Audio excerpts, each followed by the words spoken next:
bienvenue dans cette deuxième partie de l'épisode où vous êtes une semaine après, mais nous, on vient d'enchaîner. Donc dans cette deuxième partie, on va pouvoir faire le plat, l'entrée, le D'abord dessert l'entrée, et le ouais. digestif. Et peut-être même pas le digestif parce qu'il va durer moins d'1 heure, donc on verra si on a le temps. Donc, finalement, on aura parlé beaucoup plus que ce qu'on pensait. Donc, petit rappel du menu très succinctement. En entrée, on aura des tenders de volant à la panure de Yit. En plat, on aura un mafé de relations sociales. En dessert, un gâteau de décoration avec fourrage d'utilité. En digestif, un couple on the beach. Et sans plus attendre, on va pouvoir passer à l'entrée. Tenders, tenders de volant à la panure de Yit. Voilà, mais bien évidemment, ne jamais oublier de ne pas mélanger les lipides avec les protéines. Oula. Surtout pas. Donc, dans cette entrée, nous allons parler de deux news. Deux news, donc le nouvel album de Yeat, ça on va vous laisser présenter par Enzo. Et une news assez pertinente, comme chaque semaine, mais c'est vers la fin d'un permis à vie. Donc ça, vous comprendrez plus tard. Après, je peux commencer par ça, vu que c'est assez rapide. Ouais, commence. Donc j'ai vu qu'il allait y avoir un projet de loi, donc ça c'était sorti aujourd'hui d'ailleurs, qu'il allait y avoir un projet de loi qui prévoit une visite médicale obligatoire tous les 15 ans, après l'obtention de son permis, pour conserver son permis A ou B. Donc A, je crois que c'est la moto, et B, c'est la voiture. Et donc ça c'est intéressant parce que à chaque fois on disait mais il veut pas repasser le code ou il veut pas repasser le permis.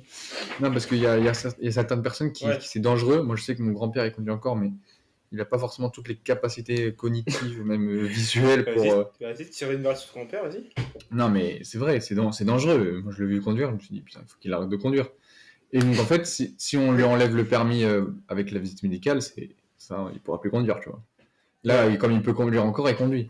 Mais non, je trouve ça intéressant parce que quelqu'un, il peut avoir, par exemple, passé son permis à 18 ans, et même déjà 15 ans après, être, je sais pas... le mec a pris de la drogue pendant longtemps, ou je sais pas, il devient déviant un peu, et en fait, il a une visite médicale pour lui confirmer son permis. Mais c'est bien surtout pour les personnes âgées, parce que ça peut être un gros danger, et il peut y avoir facilement des accidents. Donc ça peut être un bon projet. J'espère, je vois pas en quoi ça peut être refusé ce projet de loi.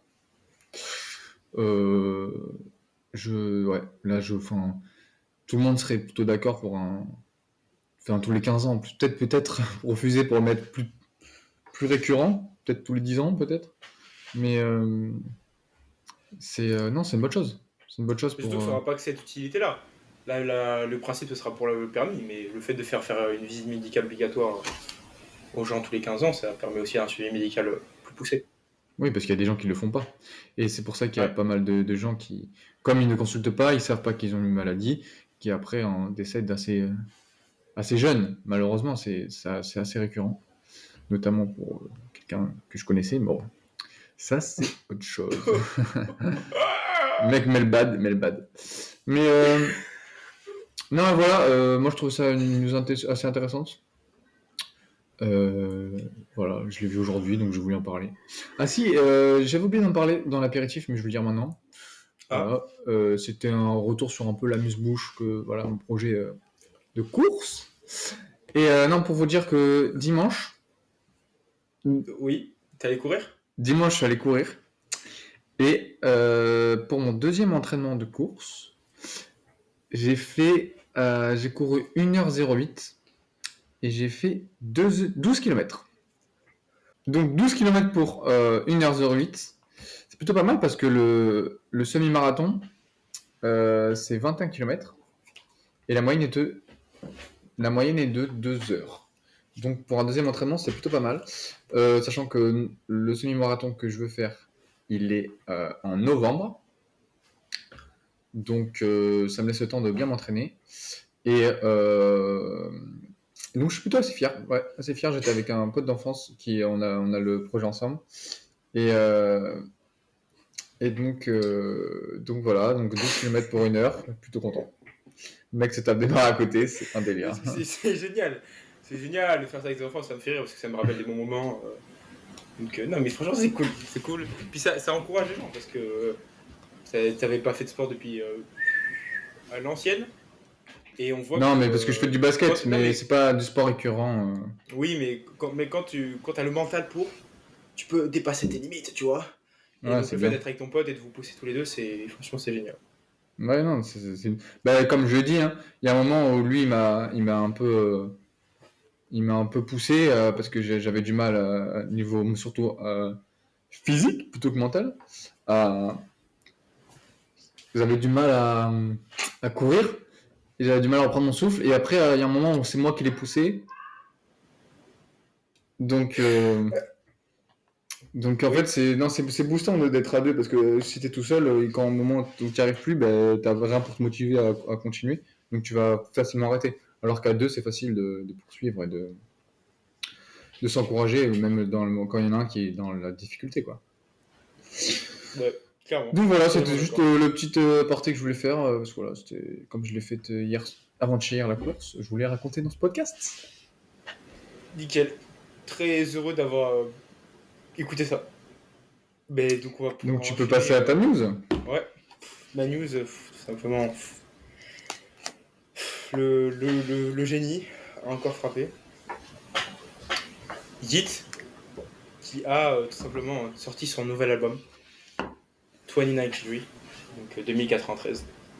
Je vais pas parler de la musique en général, ni de l'album en général dans sa musicalité. L'album qui est juste une masterclass, hein, tout simplement, je vous le dis, album de l'année, voire de la décennie. Et pourquoi je veux en parler? Parce qu'en fait, dans cet album, il se renouvelle complètement. Déjà, c'est son premier album sobre, donc c'est hyper intéressant. Et puis même, il en parle, tout l'album parle de la sobriété. Mais au-delà de ça, c'est que il va encore plus loin dans son style, et c'est vraiment un album dans un style futuristique, dystopique. Mais juste avant cet album, l'année dernière, il avait sorti un album, Afterlife, qui était un bon album, mais qui n'était pas au niveau, enfin, qui était un peu moins bon que ses anciens albums, et qui était un album, comme on dirait, concept, c'est-à-dire qu'il était où il se réinventait, et il essayait de nouvelles choses. Et donc évidemment, il y a eu des critiques sur l'album juste avant, Afterlife, parce que justement, beaucoup de gens n'ont pas aimé. Mais celui-là, 2093, il y en a quelques-uns qui n'aiment pas, mais la majorité sont très fans, et même des gens qui n'aimaient pas Hit avant adorent cet album. Et c'est juste pour montrer que vous allez faire des choses dans la vie qui vont être des étapes pour une chose suivante. Donc, Afterlife, pour Hit, c'était une étape pour arriver à 2093. Et s'il n'avait pas fait Afterlife, il n'aurait pas pu faire un album aussi bon qu'il a fait aujourd'hui. Et c'est comme on dit avec le droit, que ça ne se répercute pas dans le droit justement, mais dans la vie, il y a des choses comme ça qui se répercutent. C'est-à-dire que tu vas faire quelque chose, ça va être un échec, mais tu vas apprendre et tu vas pouvoir derrière faire une réussite encore plus grande. Et c'est exactement ce qui se passe avec Hit. Et je pense que c'est une formidable leçon de vie, qui est que Afterlife n'était pas son meilleur album, et c'était une étape pour 2093 qui est actuellement pour moi, et pour beaucoup de gens, le meilleur album de Hit aujourd'hui. Parce que vraiment, il a un style il a vraiment sur cet album un style unique, et c'est très très dur de faire mieux que ça. Enfin, tout l'album est exceptionnel. Faut écouter ça, c'est génial. Donc voilà, je voulais juste parler de ça parce que en plus, l'album, je l'ai écouté, j'ai pleuré sur le poulet, comme on dirait. Mais voilà, c'est juste pour que cet album, c'est un magnifique exemple de ça. Vous allez à vous faire des choses, ça va être des échecs, mais c'est une étape vers le succès. Et donc il faut le prendre comme un apprentissage. Si Yeet, à mon avis, il était content de son album Afterlife, mais il a écouté une partie des critiques, il a dû se remettre en question, il a dû aller chercher à aller encore plus loin. Mais il n'a pas fait ce qu'il faut faire. Enfin, il n'a pas fait ce qu'il ne faut pas faire, c'est-à-dire ne rien écouter et ne pas prendre de leçons de son échec. Mais aussi écouter tous ceux qui disaient reviens comme avant, etc. Non, il voulait évoluer et c'est ce qu'il a fait. Il a continué dans ce chemin-là parce qu'il voyait la lumière au bout du tunnel. Voilà pour cette entrée assez succincte, mais on va à l'essentiel aujourd'hui. Non, mais ce que je voulais dire, c'est que Yeet, c'est un rappeur que Kenzo apprécie beaucoup et à chaque fois, il avait parlé de Drake, et là, maintenant, il parle de Yeet. Et voilà, non, c'est intéressant de parler des sorties des albums et surtout de ce qu'on en pense. Donc voilà, je pense qu'on a fini avec la rubrique des news, donc de l'entrée. Oui. On va pouvoir passer au plat directement.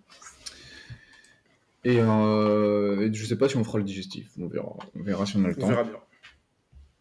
En Donc, tout cas, vas-y, tu peux le y aller. plat m'a fait de relations sociales.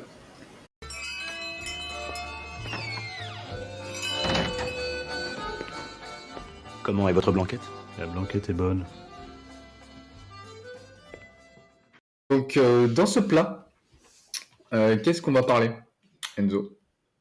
Enzo, Tout simplement, on va parler de gérer, trouver l'équilibre dans ses relations sociales.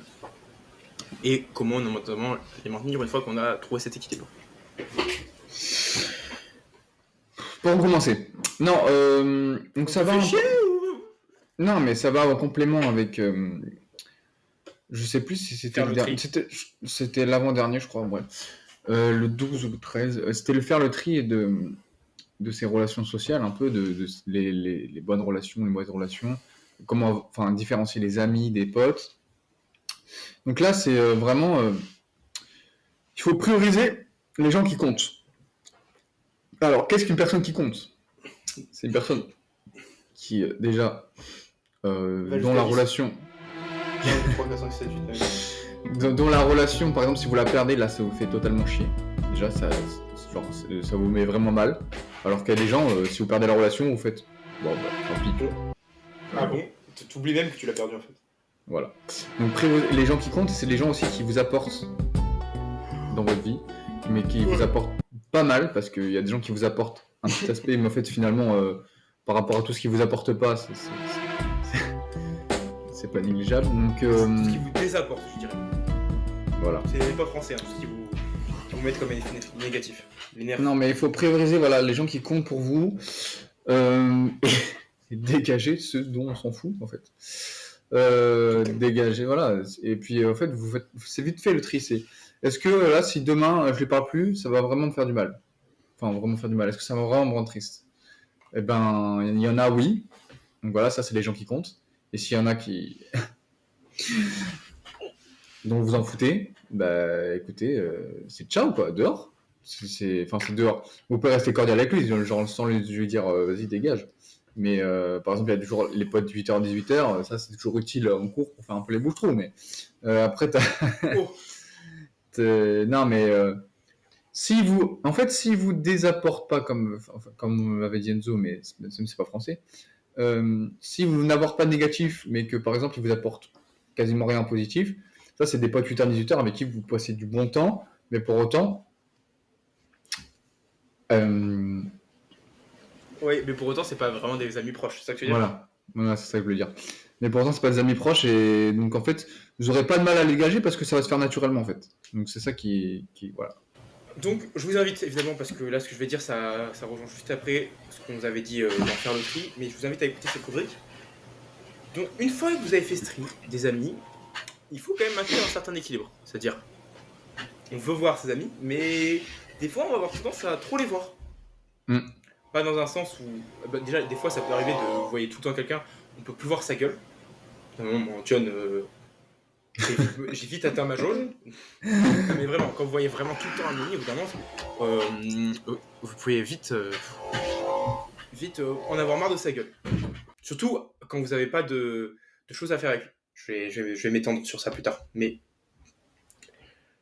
il faut déjà arrêter de voir tout le temps des gens. En fait, il faut savoir qu'avoir des relations sociales, c'est important. Mais il y a des fois, pour certains, c'est juste un prétexte pour prendre un moment de plaisir, de loisir, de détente. Donc, pour faire cet équilibre, évidemment, il faut absolument voir un minimum ses amis. Les gens à qui vous voulez garder contact, à qui vous voulez rester proche, forcément, il faut passer du temps avec eux, c'est-à-dire il faut les voir en vrai, ou alors en tout cas échanger via téléphone ou par message. Mais forcément, on veut maintenir une relation, et il faut l'entretenir, cette relation. Hein, si vous voulez garder votre appartement propre, il faut le nettoyer.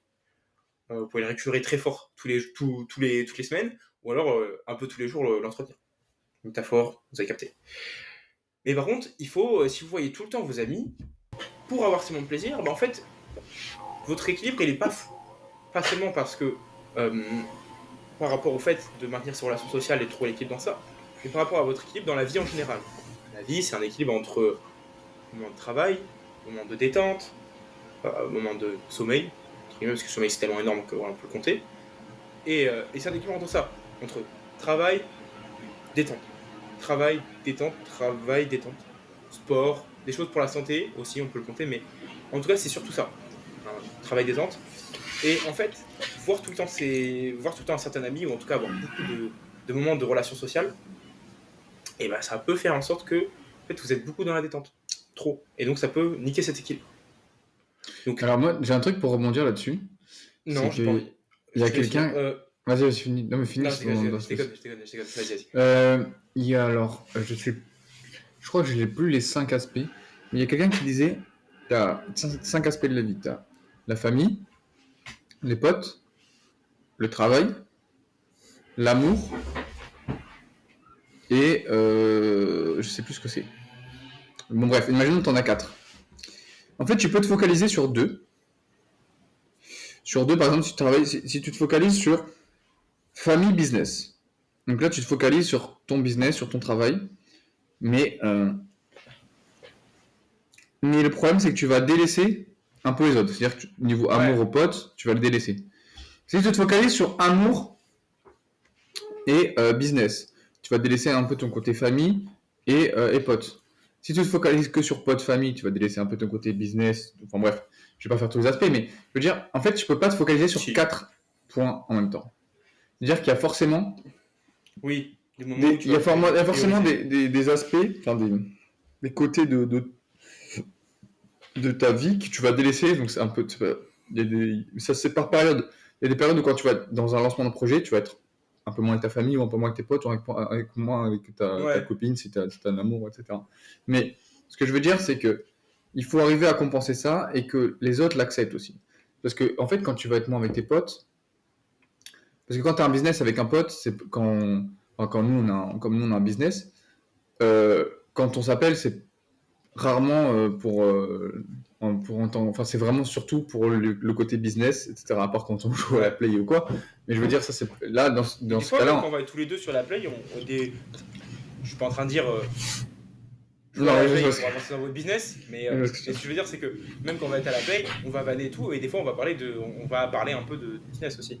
Parce que ça fait Non, partie de nos trucs. mais moi, je trouvais ça Relation. très, très pertinent ce qu'elle disait, dans le sens où il y a forcément un moment où on va. Bon, c'est pas les délaisser, c'est-à-dire qu'on va carrément les oublier, mais c'est qu'on va moins se focaliser sur passer du temps avec eux ou prendre du temps pour passer du temps avec eux, parce qu'on sera plus de ce côté business, on sera plus dans le côté famille, parce qu'on est une grande famille. Donc c'est pour ça, c'est vraiment utile et c'est important de le savoir. C'est important de visualiser qu'on a 4 aspects, qu'on peut pas avoir les 5 en même, enfin les 4 en même temps, mais plutôt 2 maximum en même temps, voire 1, ça dépend des périodes, quoi.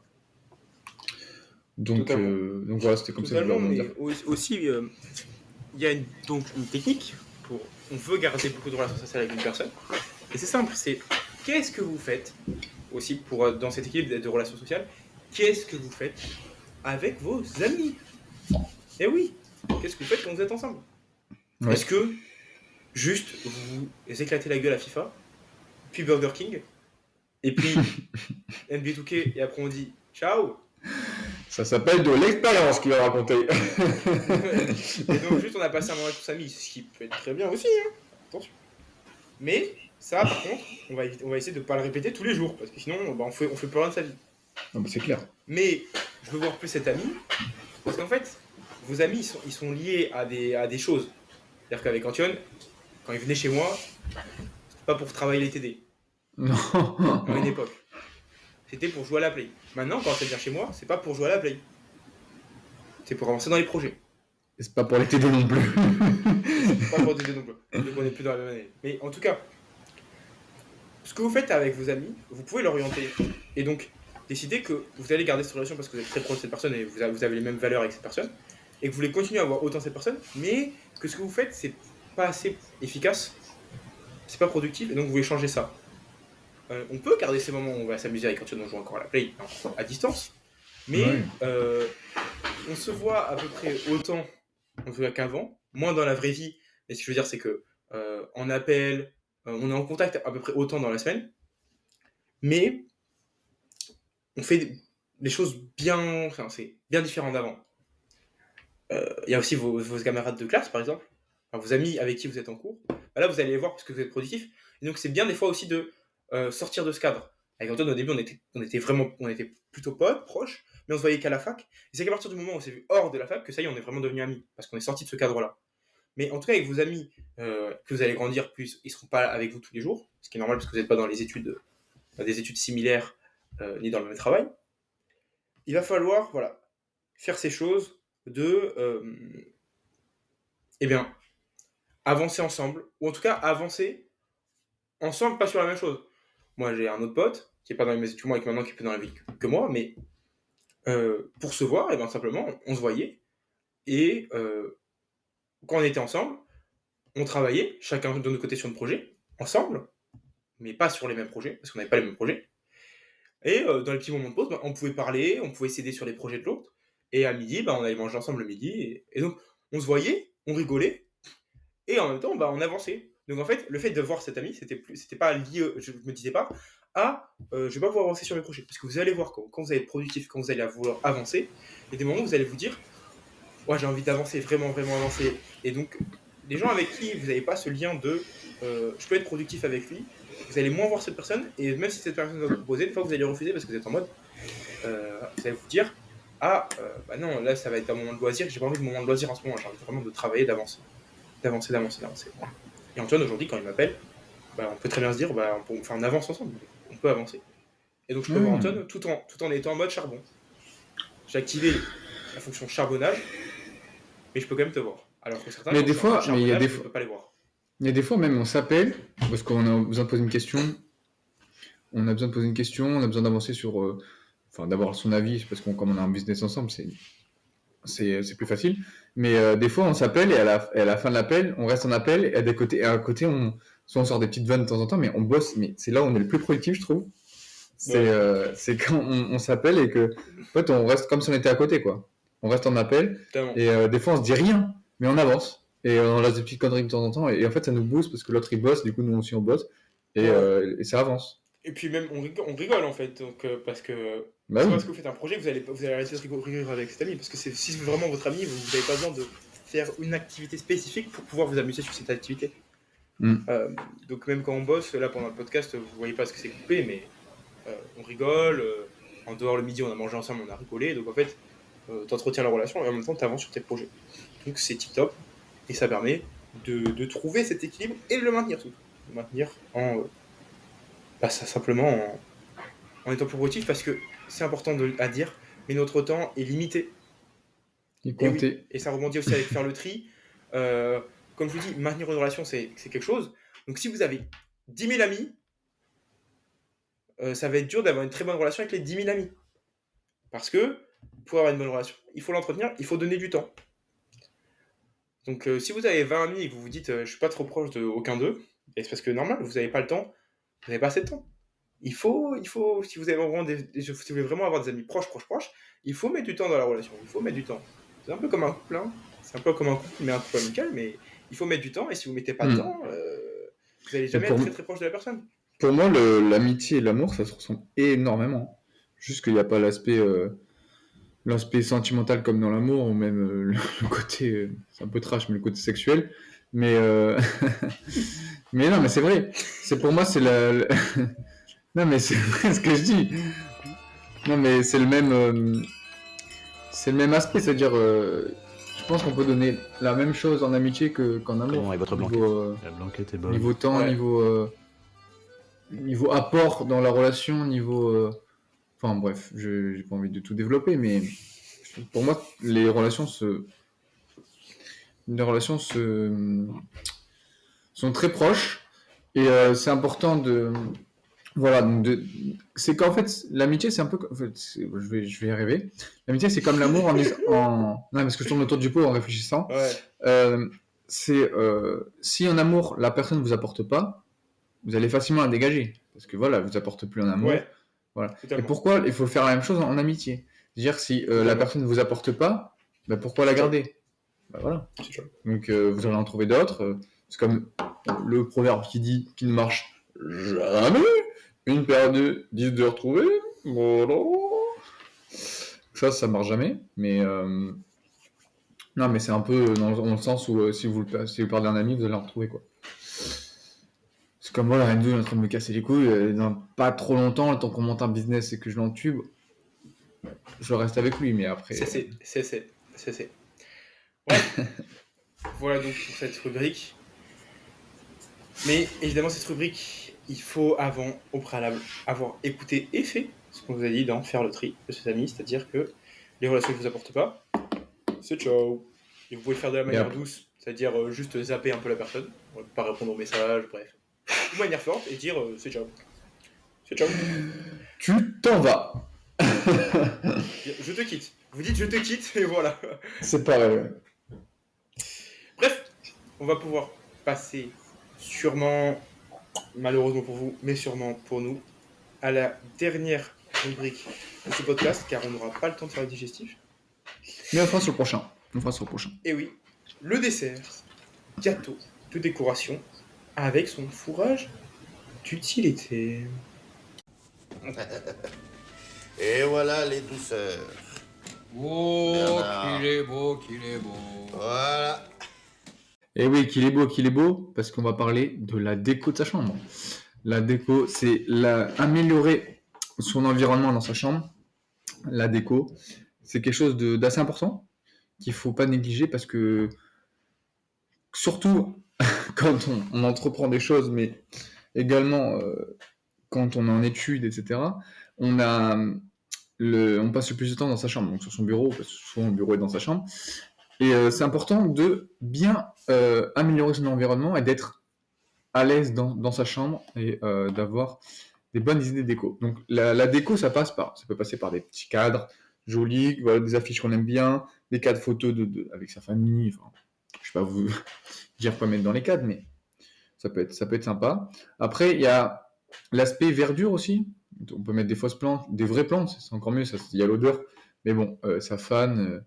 Et puis, il faut l'entretenir. Donc, des fois, quand on n'est pas là longtemps, c'est un peu chiant. Mais surtout, il faut améliorer la praticité. Donc, je ne sais pas si ça se dit, mais l'aspect pratique de sa chambre. Voilà, donc tout rendre accessible, tout rendre utile dans sa chambre. Faut pas qu'il y ait des choses. En fait, s'il y a des choses inutiles, il faut les virer de sa chambre. Parce que, en fait, ça n'a rien à faire dans sa chambre. Même autour de son bureau, si on a un meuble et qu'on a des anciens cours, en fait, si ça ne sert pas, autant le virer. Et après, il y a le côté esthétique. Voilà, si on aime bien notre chambre, il faut que ce soit esthétique, il faut que ce soit quelque chose qui nous plaise, il faut que ce soit quelque chose de propre à soi-même, mais en fait, faut vraiment que ce soit, dans un environnement qui nous plaît, parce que, comme je vous l'ai dit, c'est un endroit où on passe le plus de temps. Et donc voilà, je pense que tu peux enchaîner Enzo de ton côté, mais... Surtout que déjà, la chambre, quand on est jeune, et même un petit moment souvent, c'est aussi notre lieu de travail. Parce que c'est là où va être notre bureau. Et donc forcément que si notre chambre est agréable, notre lieu de travail l'est aussi. Ça, c'est sûr. Et déjà, c'est important d'avoir une chambre à son image, parce que ça nous permet de nous créer une identité, de la construire cette identité. Moi, je me souviens, quand j'étais plus jeune, j'étais plus timide, j'étais pas trop sûr de moi, j'avais pas vraiment d'identité. Ma chambre, il n'y avait rien. Il y avait des objets, il n'y avait que des photos souvenirs, mais en termes de décoration, je n'avais rien mis. Et en fait, le fait de mettre de la décoration ou même des objets utiles, ça vous crée une identité, parce que faut acheter des choses que vous avez, pas les autres, et donc ça vous crée une identité et ça vous conforte dans votre identité. Vous dites, ça c'est moi, c'est chez moi, mais c'est aussi moi. Et le fait d'avoir une chambre dans laquelle on est à l'aise, c'est déjà, on est à l'aise chez soi, on est à l'aise au travail. Et donc ça passe par, comme l'a dit Antoine, l'esthétisme de votre chambre, qui peut être tout et n'importe quoi, tout ce que vous voulez. Et il y a des choses pas chères. Moi, j'ai des affiches chez moi, c'est juste des feuilles, des feuilles A3 que j'ai imprimées, des feuilles à papier dessin que j'ai imprimées, et j'ai trouvé des beaux posters, on va dire, des belles images. Vous pouvez tout et n'importe quoi. Des étagères avec des livres. Bref, ça c'est le côté esthétique qui déjà va être intéressant, parce que une chambre blanche, ça donne pas envie. Quand on travaille, qu'il n'y a pas de couleur, ça donne pas envie. Vous avez quelque chose où il n'y a pas de vie. On n'a pas envie d'y rester. Voilà, c'est ça, en fait. Il faut donner de la vie à sa chambre, quoi. Ouais. Si vous n'avez pas envie de rester dans votre chambre, Bah, après, si votre chambre n'est que votre endroit pour dormir et que vous n'avez pas envie d'y rester, vous voulez vous casser de votre chambre, faites en sorte que votre chambre soit moche. Parce qu'il y en a, leur chambre, elle est trop belle et donc ils restent dans leur lit toute la journée. Faites en sorte Non, mais d'utiliser ça à votre avantage, mais en tout cas, si c'est votre travail, faites en sorte que ce soit beau, que vous ayez envie d'y rester. Donc ça, il y a le côté esthétisme, il y a le côté forcément pratique, de se faire des petits ajouts, comme on a dit, le tableau Velleda, d'avoir un bureau où on est bien, une chaise où on est bien. oui, et puis comme je disais, d'avoir tout à portée de main et qu'il soit rangé, qu'il soit classé et que ce Ouais, soit important. pratique. Parce que si D'avoir rien une n'est chambre classé, rangée. ça sert à rien. Ouais, Vous allez d'avoir une chambre perdre, vous allez être rangée. perdu. C'est un gain de temps Surtout aussi. d'avoir une chambre rangée. Votre chambre, le reste de votre maison, je peux comprendre. Si c'est pas, il n'y a pas que vous qui y vivez, je peux comprendre. Votre chambre, vous devez en connaître tous les recoins et savoir où et tout ce qui est dans votre chambre. Alors, dans vos armoires, Mm. vous devez savoir où est tel dossier, où est tel classeur, où est tel truc. Votre chambre, vous devez la connaître par cœur euh, et savoir que si vous perdez un truc, vous savez où chercher et si vous savez que c'est pas là, vous savez que c'est pas dans votre chambre. C'est pas possible de, par exemple, perdre quelque chose, chercher une facture ou un papier, et ne pas savoir s'il est dans votre chambre ou pas, et donc d'avoir ce doute éternel. Si vous savez que quelque chose n'est pas dans votre chambre, bah vous dites bah, c'est perdu ou c'est dans la maison, et comme ça vous en êtes assuré. Comme ça, si quelqu'un vous demande est-ce que tu as ça dans ta chambre, vous pouvez dire à chaque fois non. Sauf quand vous avez vos parents. Donc, votre père, Surtout. votre mère vous dit t'as mon chargeur, et vous savez que vous n'avez pas vos chargeurs, parce que vous savez où ranger vos chargeurs. Mm. Bref, il faut que cette chambre soit rangée, qu'elle soit agréable et qu'elle soit utile pour gagner du temps. Voilà, mais c'est vraiment se sentir bien dans sa chambre, c'est tellement important. D'avoir une bulle, un cocon, quelque chose à vous.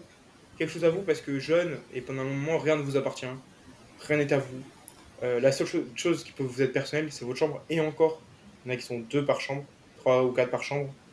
Et donc évidemment, c'est un espace plus restreint, ça peut être votre portion de mur du lit superposé. En tout cas, Non, médecine des mais posters. voilà, Ça, il faut le c'est pour personnaliser votre. pour que ce soit à vous, à votre effigie, à votre. C'est votre endroit. Comme dit Enzo, c'est votre endroit. Le seul endroit où c'est assez personnel dans la maison. Surtout à part si vous êtes, après c'est votre appart. Mais pour la plupart du temps, même en temps étudiant, il y a des gens qui vivent encore chez leurs parents, comme moi. Mais en fait, moi, je sais que quand je ferme ma porte, je suis dans ma bulle et c'est à moi. Voilà. Et là, je suis bien. Quand je ferme ma porte, je suis bien. Et là, je suis productif, je bosse. Ou là, je vais avoir mon moment de détente. Et en fait, quand quelqu'un va rentrer dans ma chambre, enfin, me toquer ou rentrer dans ma chambre, là, ça va me couper ma bulle et ça va être plus chiant, tu vois. Mais je sais que quand je sors de ma chambre, c'est limite plus chez moi, tu vois. C'est chez mes parents. Alors que dans ma chambre, c'est chez moi. En fait, c'est parce que je l'ai rendu vraiment personnel. C'est à moi. Comme disait Enzo, je connais tout le recoin de ma chambre. Je sais que ça, c'est là. Enfin, j'ai fait un grand tri il y a pas longtemps et ça m'a permis de vraiment jeter des trucs aussi qui pour moi je devais garder, Ouais, mais en fait ça sert à rien. J'ai un dossier où j'ai tous mes trucs importants. Enfin, il faut que ça devienne pratique votre chambre. Voilà, comme dit Enzo, là, si vous savez que tel dossier est ici, là vous savez que vous rangez vos câbles ici, vous savez que vos t-shirts sont là, vos polos ici, vos pulls. Enfin, c'est assez bête ce que je dis, mais quand tout est mal rangé et quand c'est mal rangé régulièrement, moi je sais que quand il y a 3-4 habits qui traînent, au bout d'un moment ça me saoulait et je vais les virer. Alors c'est souvent tous les jours que je range ma chambre, mais des fois ça dure un jour de plus et ça me saoule. Mais pourtant, j'ai juste à enlever 3 habits, ma chambre elle est rangée. 3 habits à faire mon lit, ma chambre est ouais. rangée. Mais juste, des fois, c'est pas fait et je vais pas pouvoir être productif. Je vais avoir 3 dossiers sur le bureau, ça va me faire chier. Voilà, donc c'est vraiment le rendre pratique votre chambre. Il y a aussi l'aspect esthétique, comme je vous disais, mais il y a aussi le confort des lumières. Donc il y a des lumières maintenant qui se Oui. règlent avec les applications. Donc vous pouvez choisir soit la couleur, mais moi ce que je préfère, c'est vraiment choisir l'intensité, vous mettre dans des moods, entre guillemets, où vous êtes bien. Donc voilà, après vous pouvez avoir des lumières. Donc telle lumière, ça va être, enfin, telle couleur, ça va être travail, telle couleur, ça va être plutôt repos, enfin divertissement. Mais et puis aussi le confort, déjà d'avoir un bon matelas, d'avoir un bon lit, des bons coussins, mais aussi si votre bureau est dans votre chambre, d'avoir une bonne chaise. Vous pouvez pas vous permettre d'être sur une chaise en bois alors que Ouais. vous bossez dans votre bureau. Ouais. C'est pas possible. C'est pas Mais possible. au-delà de ça, comme je disais, construire son identité avec sa chambre, c'est aussi ça vous permet d'avoir une meilleure identité. C'est-à-dire que l'identité de votre chambre, ça devient votre identité. Donc votre identité, c'est qui je suis, présentez-vous, vos défauts, vos qualités, qu'est-ce que vous voulez représenter. Et donc, si vous construisez une identité à partir de votre chambre, et que votre chambre n'est pas rangée, et ben votre identité devient je suis quelqu'un de désordonné. Donc vous Ouais. allez avoir envie de ranger votre chambre. Et il faut ranger votre chambre. Quand quelqu'un vient chez vous, sans vous parler, s'il ouvre votre chambre, il doit avoir une idée de qu'est-ce que vous représentez, qui vous êtes. Si votre chambre elle est en pagaille, mais posez-vous la question, vous rentrez dans la chambre de quelqu'un, vous voyez que c'est sale, que c'est en pagaille, et tout est blanc. Il n'y a aucune décoration, il y a juste un bureau, tout est blanc.